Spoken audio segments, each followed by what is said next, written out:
बिस्मिल्लाहिर्रहमानिर्रहीम। आज की इस वीडियो लेक्चर में हम बात करेंगे chapter number 4 first year topic work done by gravitation field.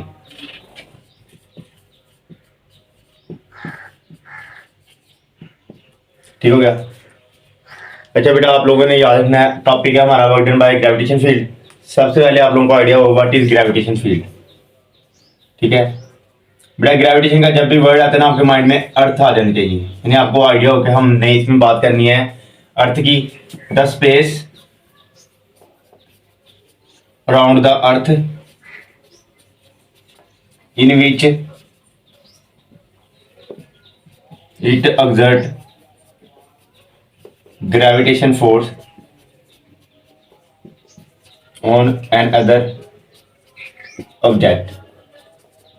अच्छा बेटा, बेसिकली ना ग्रेविटेशन फील्ड यानी अर्थ की फील्ड यानी ताकत। ठीक है, यानी बेटा ये हमारे पास अर्थ है, ये उसके गिर्द फील्ड है।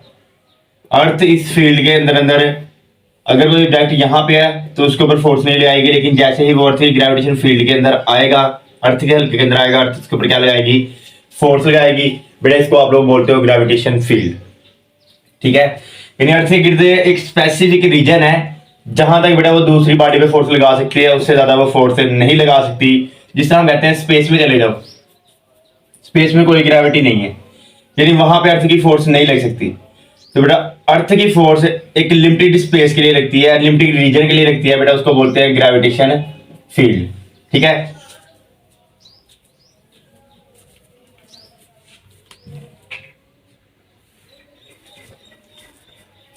तो बेटा आप लोगों ने याद रखना है जो ग्रेविटेशन फील्ड है ना, यहाँ जो अर्थ की ग्रेविटेशन फोर्स है, ठीक है, वो पॉजिटिव भी हो सकती है, नेगेटिव भी हो सकती है और जीरो भी हो सकती है। ठीक है, यानी क्या पॉजिटिव क्या नेगेटिव क्या जीरो। बेटा work done by gravitation field positive भी हो सकता है, work done by gravitation field negative भी हो सकता है, work done by gravitation field zero भी हो सकता है। देखो बेटा अर्थ हमें किस तरफ अट्रैक्ट करती है? नीचे की तरफ। अगर हम बॉडी को भी नीचे की तरफ मूव करवा रहे होंगे, दोनों की डायरेक्शन सेम होगी तो वर्क डन पॉजिटिव होगा।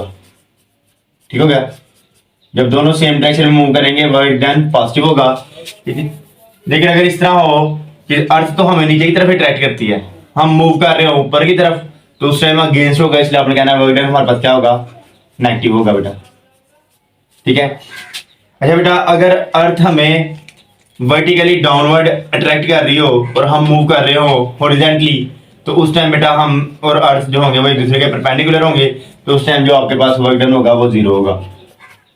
ये आप लोग पढ़ के आए थे, अगर परपेंडिकुलर चीजें हो तो वर्क डन क्या होता है? जीरो होता है।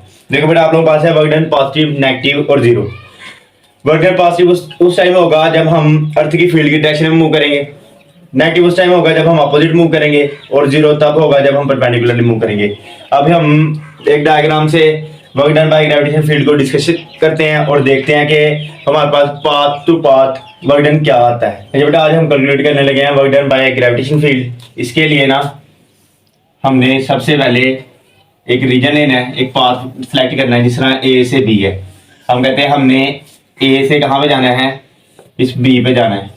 ठीक है, अच्छा बेटा ए से बी जाने के ना वो तीन रास्ते लेता है। वो कहता है एक रास्ता ये है कि आप ए से कहाँ पे जाओ? डी पे, और डी से कहाँ पे चले जाओ? बी पे। ठीक हो गया, ये होगा आपका पाथ वन।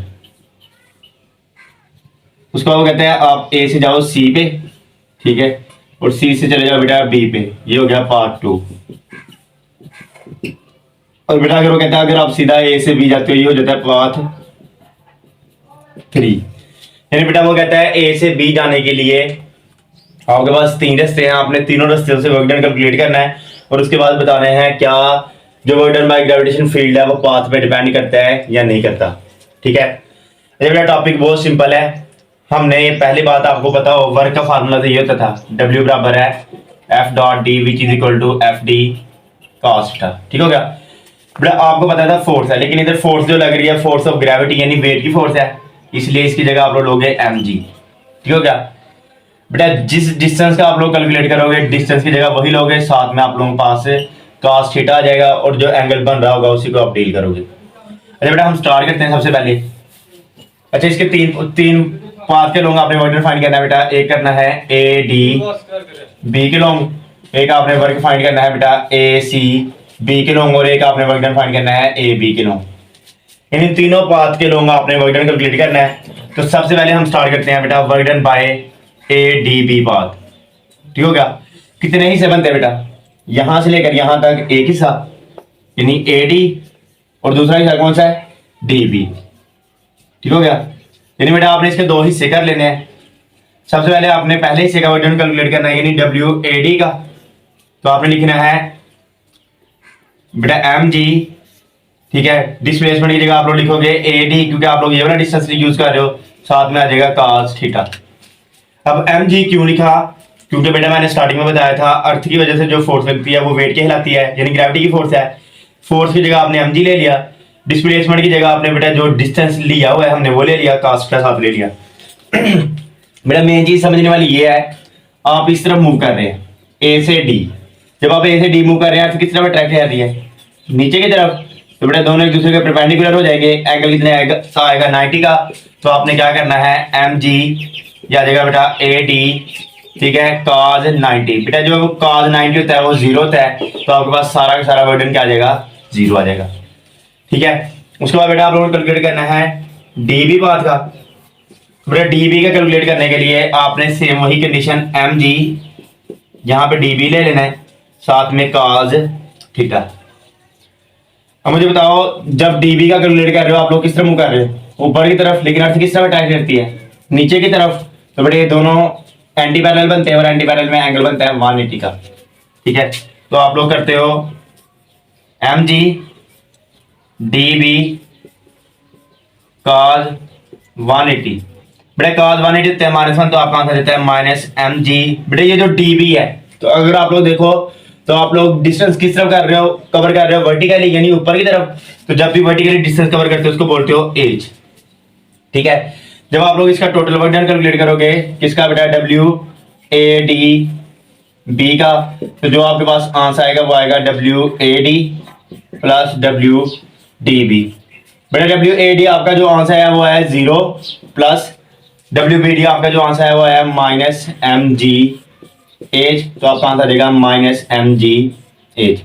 अच्छा बेटा इस आंसर को हम साइड पे लिख लेते हैं। इधर हम कहते हैं कि हमारे पास जो पाथ 1 था उसका आंसर है W A D B is equal to minus M G H. अच्छा बेटा अगर आप लोगों को ये समझ नहीं आई तो अभी हम इसका सेकंड वाला पाथ का वर्क कैलकुलेट करने लगे हैं। आई होप तो अगर इधर कोई क्लैरिटी नहीं हुई होगी तो इधर हो जाएगी। पाथ 2 के लॉन्ग, और पाथ 2 क्या बनता है? वो बनता है W A C B which is equal to W A C W C B. यानी बेटा ए सी बी टोटल है, इसके दो हिस्से करने हैं ए सी और सी बी। ठीक हो गया? सबसे पहले आप लोग फाइंड करो डब्ल्यू ए सी। बेटा जब डब्ल्यू ए सी फाइंड करते हो एम जी आ जाएगा, ये तो सिंपल आपको अब याद हो गया होगा। साथ में डिस्टेंस जो दिया गया वही आ जाएगा, साथ में बेटा cos आ जाएगा। इतना तो आप लोग हर एक का लिख सकते हो। अब बात आती है एंगल कौन सा बनता है? बेटा ए सी। आप लोग किस तरफ जा रहे हो? ऊपर की तरफ। ग्रेविटी किस तरफ लगती है? नीचे की तरफ। एंटी पैरेलल हुए, एंगल कितने का बनेगा? 180 का। तो बेटा जब आप लोग पुट करोगे एम जी ए सी cos 180, ठीक है, तो आ जाएगा बेटा एम जी। बेटा आप लोग डिस्टेंस किस तरफ कवर कर रहे हो? ऊपर की तरफ। तो जब भी ऊपर की तरफ डिस्टेंस कवर करते हो उसको बोलते हो हाइट। 180 का आ जाएगा -1, आपका आंसर देगा माइनस एम जी एच। अच्छा ये तो है ए सी का। अब आपने फाइंड करना है सी बी का। बेटा डब्ल्यू सी बी, तो वही same condition M G C B, ठीक है, cos थीटा। देखो बेटा ये वाली सारी टर्म्स हर एक की सेम है, बस जो इधर डिस्टेंस फाइंड करते हो वही इधर लिख देते हो। ठीक है? अच्छा बेटा ये आ जाएगा M G C B cos। बेटा आप देखो आप लोग मूव कर रहे हो इस तरफ, अर्थ मूव कर रही है, मूव करवा रही है नीचे की तरफ, दोनों एक दूसरे के परपेंडिकुलर हो गए, एंगल बनेगा 90 का। तो आपने इधर 90 पुट करना है। जब 90 पुट करोगे तो बेटा cos 90 आप अभी पहले केस में पढ़ गए थे 0 होता है, बेटा ये आ जाएगा 0। जब आप लोग टोटल वर्क डन कैलकुलेट करोगे डब्ल्यू ए सी बी का, बेटा डब्ल्यू ए सी का जो वर्क डन था वो क्या आया था? Minus M G H plus W C B का जो वर्क डन है वो क्या है? 0। बेटा आपका आंसर देगा माइनस एम जी एच। तो आप लोग लिख दोगे कि जो पाथ 2 है ठीक है। उसके लॉन्ग जो बेटा डब्ल्यू ए सी बी के लॉन्ग जो वर्डन आया वो भी क्या है माइनस एम जी एच। अब आप लोग फाइंड करोगे पाथ 3 का बेटा, ठीक हो गया। अब हम बेटा थर्ड वाले का फाइंड करने लगे हैं। थर्ड वाले का फाइंड करने के लिए ना सबसे पहले बेटा हम इनको छोटे छोटे पाथ में, क्योंकि ये वेरिएबल पाथ है तो इसको छोटे छोटे हिस्सों में डिवाइड करते हैं बेटा। इसके जो छोटे छोटे हिस्से बनते हैं ना, ये देखो वो इस तरह बनते हैं, इस तरह बनते हैं बेटा। अच्छा, उनमें ना एक हॉरिजॉन्टल कंपोनेंट होता है और एक कौन सा होता है वर्टिकल कंपोनेंट होता है। एक कौन सा कंपोनेंट बनता है हॉरिजॉन्टल, एक बनता है वर्टिकल। अच्छा बेटा एक मुझे बात बताएं, आप इधर ही हम क्लैरिटी कर लेते हैं। ये कौन सा पाथ था हॉरिजॉन्टल, ये भी कौन सा पाथ है हॉरिजॉन्टल। पर जब आपने हॉरिजॉन्टल के लॉन्ग वर्क डन फाइंड किया, यानी बी सी या सी बी के दरमियान या ए डी के दरमियान वर्क डन फाइंड किया, आंसर क्या है 0। इसका मतलब जितने भी हॉरिजॉन्टल पाथ होंगे उनके लॉन्ग वर्क डन क्या आएगा 0 आएगा बेटा। अब हम पाथ 3 की बात कर लेते हैं, यानी पाथ जो 3 है बेटा उसको आप लोगों ने किया डिवाइड। जब उसको डिवाइडेड किया ना तो बेटा दोनों तरह के कंपोनेंट बने, हॉरिजॉन्टल भी और बेटा वर्टिकल भी। आपने बताना है हॉरिजॉन्टल कंपोनेंट का जो वर्क डन था वो 0 है। क्यों? क्योंकि बेटा इसमें परपेंडिकुलरली मोशन होती है। बेटा वर्टिकल का 0 नहीं है, वर्टिकल का हमने फाइंड करना है क्या आता है। जिस बच्चे ने इससे प्रीवियस लेक्चर लिया ना उसे पता होगा जब हम छोटे छोटे पाथ में डिवाइड करते हैं तो जब उनको ऐड अप करते हैं तो बेटा हमारे पास इस तरह का आंसर आता था M G del Y 1 cos theta. बेटा आप सबको पता है आज वाले टॉपिक में फोर्स की जगह एम जी ले रहे हैं, cos की जगह cos थीटा, और जहां पे डिस्प्लेसमेंट यूज करते थे वहां पे जो हम डिवाइड कर रहे हैं उस लिहाज से यानी डेल वाई 1।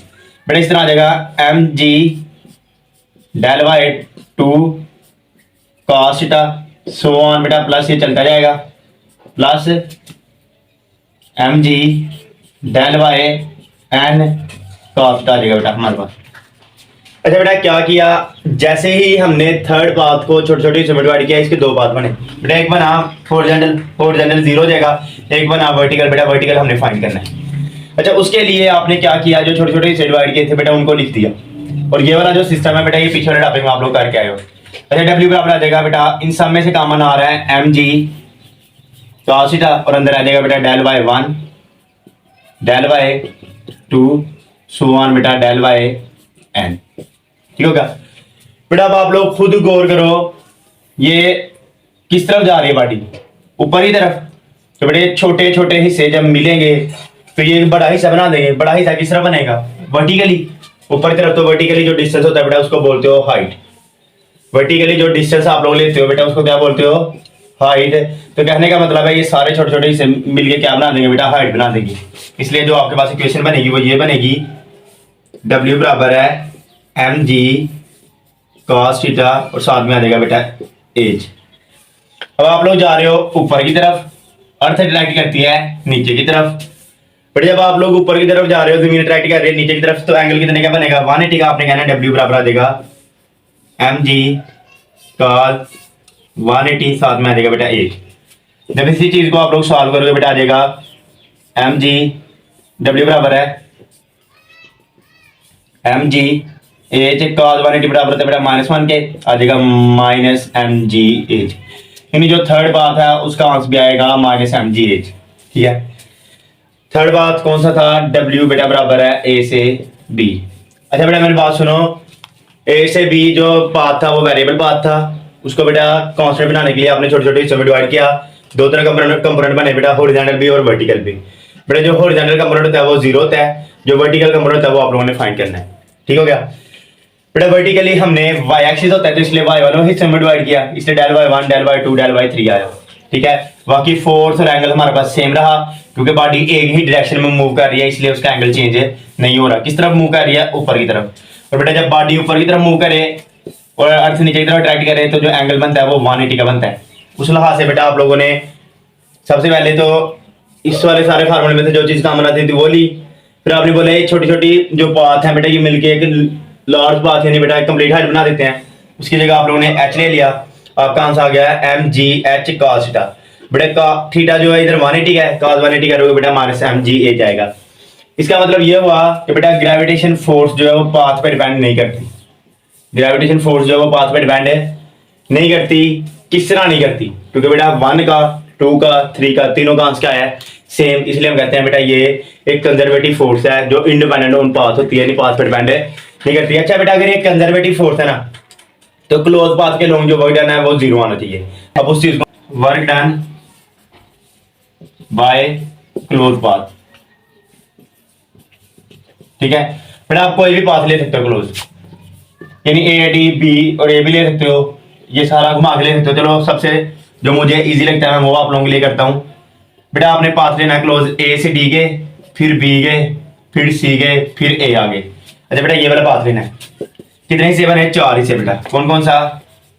ए डी, दूसरा बना बेटा डी बी, फिर बना बेटा बी सी, फिर बना बेटा सी ए, ठीक है ये 4 हिस्से बने।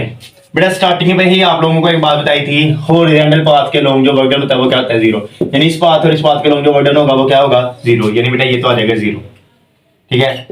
और डीबी पाथ के लॉन्ग बेटा आप लोगों ने आगे मेजर किया था, डीबी पाथ के लॉन्ग आपने मेजर किया था, कहां से आया था? माइनस एम जी एच, ये हॉरिजॉन्टल पाथ है, इसके लॉन्ग होगा वर्क डन 0।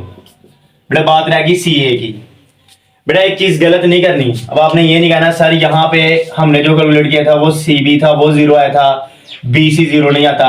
बेटा हॉरिजॉन्टल पाथ है, इसके लॉन्ग वर्क डन क्या आएगा? 0 आएगा। अब ये आपने कहना है सर हमने ए सी फाइंड किया वो माइनस एम जी एच है, यानी सर हमने वर्क डन ए सी फाइंड किया था माइनस एम जी एच आया है, तो सी ए भी माइनस एम जी एच होगा। बेटा ये गलत बात है, क्यों? क्योंकि इस टाइम आप किस तरह मूव कर रहे हो? नीचे की तरफ। अर्थ भी किस तरफ अटैक कर रही है? नीचे की तरफ। तो बेटा जब आप लोग वर्क डन कैलकुलेट करोगे सी ए पाथ के लॉन्ग तो आपका आएगा एम जी एच काज। बेटा जब दोनों सेम डायरेक्शन में हो एंगल बनता है 0 का और काज 0 होता है 1, तो बेटा आपका आंसर है एम जी एच। तो बेटा ये एम जी एच आ जाएगा 0 0, ये प्लस माइनस का आ जाएगा बेटा, कैंसिल, आंसर क्या आएगा? 0। यानी वर्क डन बेटा क्लोज पाथ के लॉन्ग क्या होता है? 0, और जिस फोर्स का वर्क डन क्लोज पाथ के लॉन्ग 0 है बेटा उसको बोलते हो कंजर्वेटिव फोर्स। तो जो ग्रेविटेशन फोर्स है बेटा वो कौन सी फोर्स है? कंजर्वेटिव फोर्स है। यानी बेटा अगर मैं बोलूं व्हाइट बोर्ड का आप लोगों के वर्क डन कैलकुलेट करो, यहाँ से इधर इधर बेटा इस तरह मूव करके जाओ, जब क्लोज पाथ बना दोगे तो वर्क क्या आएगा? 0 आएगा। बेटा दोबारा सुन लो, work done by close path find करना था, ये वाला इधर वाला आप लोगों ने इजीली फाइंड किया हुआ था। बेटा इसमें बॉडी की डायरेक्शन हो जाती है चेंज, हमने मेजर की है अपवर्ड वाली, लेकिन इसमें बॉडी किस तरफ आ रही है? डाउनवर्ड, क्योंकि पूरा घूमना है उसने। बेटा जब डाउनवर्ड आएगी तो उसके लिए जो एंगल बनेगा वो 0 का बनेगा, इसलिए माइनस में नहीं आएगा, प्लस में आएगा, प्लस माइनस कट जाएगा, बेटा आंसर आएगा 0। तो बेटा ये था आज का हमारा topic work done by gravitation field. अगर बेटा इसके रिलेटेड आपको कोई क्वेश्चन होगा तो जरूर पूछेगा। थैंक यू सो मच, अल्लाह हाफिज़, मिलते हैं इंशाल्लाह नेक्स्ट लेक्चर में।